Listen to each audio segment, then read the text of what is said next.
Et bonjour amis Nissart, aujourd'hui le débrief de Bordeaux-Nice, ce débrief, ouais, on a joué contre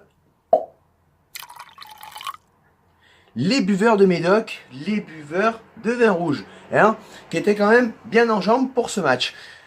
Alors, déjà retenir, avant de parler du match, retenir les changements d'équipe, déjà, truc qui m'a fait plaisir, Série sur le banc, Série qui ne débutera pas le match, qui ne sera pas titulaire.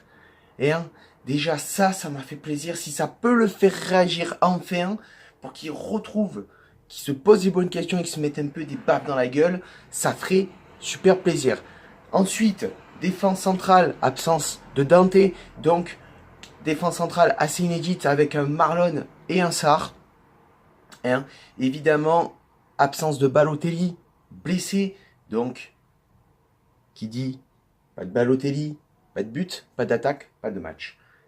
Ça, on le savait d'avance. On le savait d'avance. Et bien sûr, pas de Saint-Maximin et pas de Cyprien pour laisser la place à Makengo, qui a été pour la première fois titulaire. J'aurais aimé pas de Pléa aussi sur le banc, mais Pléa et Série, carrément, laisse-les à la maison. Même pas sur la feuille de match, je les mets, tu vois. Pour les faire réagir tous les deux. Et après Saint-Maximin, Cyprien, j'ai pas trop compris. Bon, fatigué, très fatigué. C'est vrai qu'ils ont besoin de souffler. Mais bon, déjà Série pas sur le match, pas titulaire déjà. Ça commence plutôt bien. Et qu'est-ce qu'on va retenir de ce match maintenant pour rentrer dans le débrief? Déjà, on va retenir quoi? Les 4 barres de Bordeaux.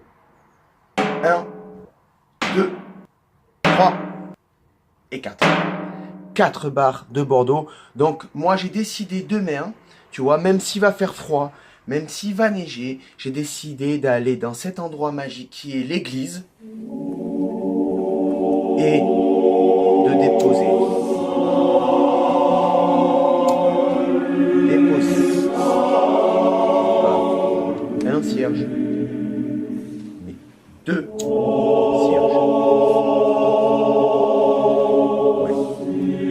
Cierge au nom de Saint Walterus Benitez. Ouais, parce que aussi ça, il nous a quand même sauvé le match. Et quand je pense à l'arrêt qu'il fait alors qu'il est complètement au sol, un arrêt réflexe où il nous sauve le match, ça on le savait pas encore, mais surtout il nous sauve la première mi-temps parce que à 1-0, vu comment était Bordeaux, vu comment nous on était en défense, beaucoup de problèmes défensifs dès le début du match.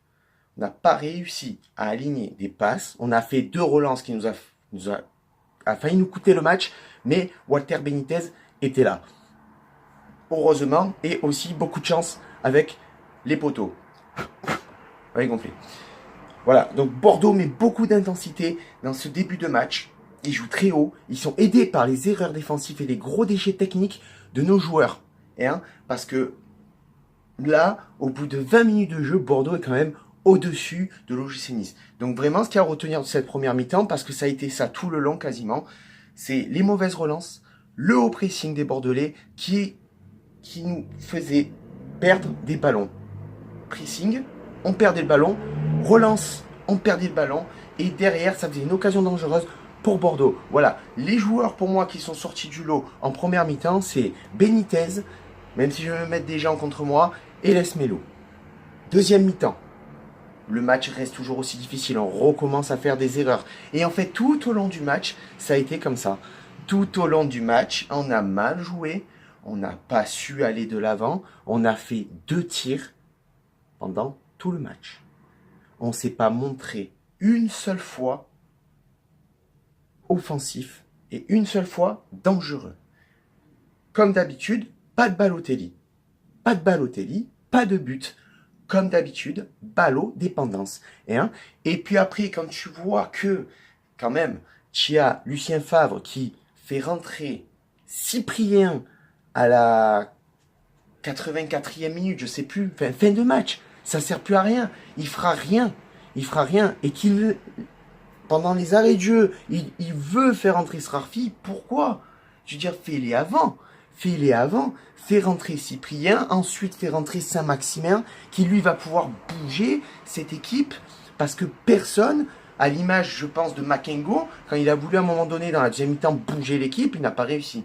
Il n'a pas réussi. On n'était pas au niveau à ce match, on n'a pas réussi à se mettre au niveau de Bordeaux, qui était quand même supérieur, et qu'on voit qu'il joue la 5e place cette année, comme nous.